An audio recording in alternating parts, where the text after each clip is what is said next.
And here we have the Komelon 25 foot. This is the gripper, the speed mark tape measure. SM5425 is the number on the side. It has a good hook. You can hook right on your belt. Yellow, very compact design.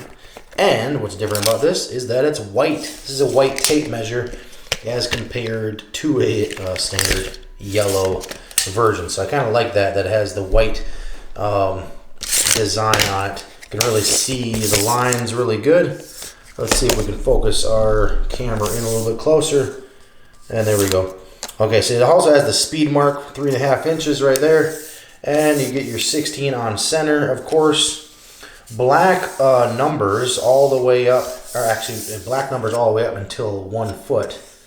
And then you start getting that red 1 foot 1 inch, 1 foot 2 inch. Okay, 16 on center. You got the 32 on center.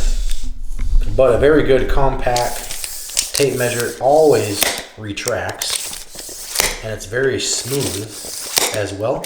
Also has the lock so you can stop it whenever you want. But this is a very good tape measure. Also, one thing here, it doesn't, there's not as much give here at the end for your hook.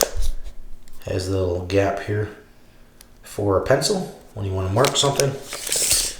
But anyway, that is Komelon 25 foot gripper.